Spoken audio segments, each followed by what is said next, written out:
عن انس قال قال رسول اللہ صلی اللہ علیہ وسلم تسخروا فإن فی السحور برکہ۔ انس رضی اللہ عنہ کہتے ہیں کہ رسول اللہ صلی اللہ علیہ وسلم نے فرمایا سحری کیا کرو،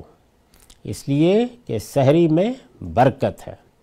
یہ حقیقت ہے کہ رکھنے کو تو آدمی اگر رات کے وقت کھانا کھایا ہے، سو رہا یا دیر سے کھایا اور روزہ رکھ لیا تو روزہ ہو جائے گا، قانون کا تقاضا پورا ہو جائے گا۔ اگر اس نے فجر کے وقت کے بعد کچھ نہیں کھایا اور اس نیت سے سویا کہ مجھے کل روزہ رکھنا ہے تو روزہ پورا ہو گیا، اللہ تعالیٰ کے ہاں اس کا اجر بھی ثابت ہو گیا۔ لیکن جو اس معاملے میں طریقہ مقرر کیا گیا ہے کہ مسلمان پچھلے پہر میں اٹھ کر اللہ کو یاد کریں، یہ ضروری نہیں ہے کہ بہت لمبی لمبی نمازیں پڑھی جائیں۔ اللہ تعالیٰ جن کو ان کی توفیق دے وہ عبادت میں جس حد تک بھی آگے بڑھے، یہ بڑی خیر و برکت کی چیز ہے۔ لیکن اگر 2 رکعتوں کی بھی توفیق ملی ہے اور آپ نے اس کے ساتھ وطر کر لیا ہے تو یہ بہت ہے۔ اپنی استطاعت کے مطابق، اپنی استعداد کے مطابق اللہ کی بندگی کا موقع ملے گا، وہ بہترین وقت ہے۔ اللہ تعالیٰ کی رحمتیں عام دنوں میں بھی اس وقت نازل ہوتی ہیں، تو رمضان کے تو کیا کہنے، جب لوگ اس وقت اٹھیں گے تو اس وقت رمضان کی ایک فضا ہے جو پیدا ہوتی ہے۔ جس طرح رمضان کے مہینے میں افطار کی تیاری، افطار کی طرف عجلت، لوگوں کا افطار کا انتظار کرنا، یہ ایک مذہبی تہذیبی روایت کا باعث بنتا ہے، اور اس سے مذہب ہمارے وجود، ہمارے سماج سے متعلق ہوتا ہے۔ یہ چیز بڑی ضروری ہے۔ انسانی طبیعت اور انسان جو کچھ بھی نفسیاتی لحاظ سے اپنی شخصیت رکھتا ہے، اس کے اعتبار سے یہ سب چیزیں بہت اہم اور بڑی ضروری چیزیں ہیں۔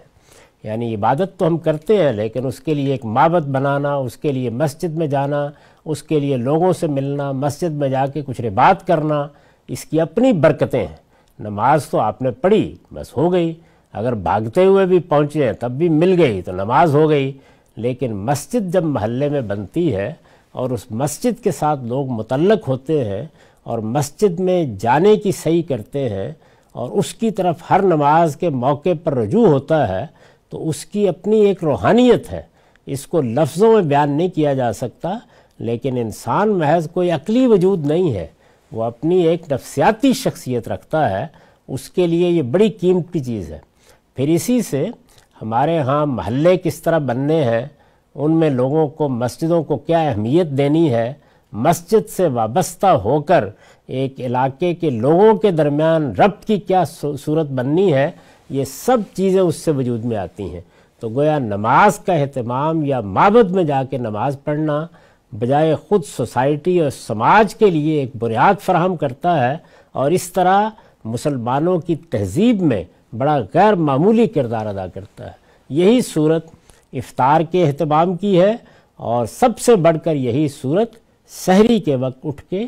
روزہ رکھنے کی ہے۔ یعنی مسلمانوں کے ہاں دیے جلا دیے جاتے ہیں، ہر گھر سے آواز آتی ہے، لوگ تیار کر رہے ہوتے ہیں، اللہ تعالیٰ توفیق دیتا ہے تو لوگ قرآن پڑھتے ہیں، اور اس طرح مجموعی فضا میں اللہ تعالیٰ کا کلام گونجتا ہے، اور پھر اس کے بعد روزہ رکھتے ہیں، اور روزہ رکھنے کے بعد نماز کا انتظار کرتے ہیں۔ یہ ساری جتنی کچھ بھی ایکٹیویٹی ہے یا جس طرح کی یہ صورت پیدا ہوتی ہے، اس میں کوئی شبہ نہیں کہ بڑی برکت ہے۔ برکت کے بارے میں پہلے عرض کر چکا ہوں کہ ہم ایک عمل کرتے ہیں، جب اللہ کی توفیق اس کے ساتھ شامل ہوتی ہے تو اس میں کئی پہلوؤں سے بڑھوتری ہوتی ہے۔ یعنی وہ اس پہلو سے بھی ہوتی ہے کہ خود ہمارے ہاں اس عمل کی طرف رغبت پیدا ہو جاتی ہے، اس کے اندر ہمارا اشتغال بڑھتا ہے، اس کی طرف طبیعت میں خصوصی التفات پیدا ہوتا ہے، اس پر توجہات کا ارتکاز ہوتا ہے، اور یہ چیزیں اجر کا باعث بنتی ہیں، اور اللہ تعالیٰ کی توفیق بھی اس کے لحاظ سے بڑھتی چلی جاتی ہے۔ تو یہ گویا وہ برکت ہے کہ جو سحری میں رکھی گئی ہے، اس کا بہت اہتمام کرنا چاہیے۔ اور ہمارے موجودہ تمدن میں جس طرح لوگ بہت دیر سے سوتے اور عام طور پر بس درمیان میں کچھ کھا لیا اور یہ سمجھا کہ روزہ ہو گیا، تو یہ گویا روزے کو ایک چھدا اتارنے والا معاملہ ہے۔ اس کو عبادت تو وہ ہے، عبادت اپنی صحیح روح کے ساتھ رہنا چاہیے، وہ اللہ کی اطاعت کے تعلق کا ظہور ہے، اس میں اس کی یہ روح بھی باقی رہنی چاہیے، اس سے جو سبق ملتا ہے وہ تقوی کا سبق ہے، اس کو ہدف بننا چاہیے، اور اسی طرح سے اس کو ہماری تہذیبی روایت کے اندر بھی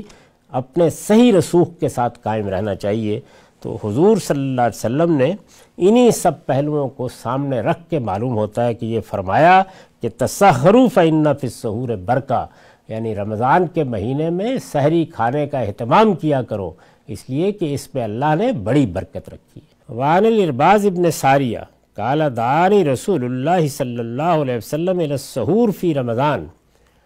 یہ بیان کرتے ہیں کہ رسالت مآب صلی اللہ علیہ وسلم نے مجھے رمضان میں سحری کے لیے بلایا، فقال، فرمایا، ہلم الی الغداء المبارک، یہ برکت والا ناشتہ ہے، آئیے ناشتہ کر لیجئے۔ ہمارے ہاں تو خیر ناشتے کا لفظ اور معنی میں بھی استعمال ہوتا ہے، لیکن سحری مراد ہے کہ یہ صبح کے وقت اٹھنا، اٹھ کے اللہ کی بارگاہ میں حاضری دینا، اس موقع کے اوپر اللہ کے حکم سے کھانا، اور پھر ٹھیک وقت پر جب اللہ کا اذن آ جائے تو بند کر دینا۔ تو رسالت مآب صلی اللہ علیہ وسلم نے اس کو بڑی برکت کا موقع قرار دیا، یعنی اس پر اللہ کی رحمت ہوتی ہے، اس کے نتیجے میں بندے کی اللہ کی طرف توجہ ہوتی ہے، اور اس وقت آدمی اٹھ کے دو کھجور بھی کھاتا ہے یا کوئی ایک روٹی پکا کے کھا لیتا ہے تو اللہ اس میں بھی اپنی برکت ڈالتا ہے اور اس کو توفیق دیتا ہے کہ وہ اللہ کی عبادت کر سکے اور روزے کی ذمہ داری پوری کرے۔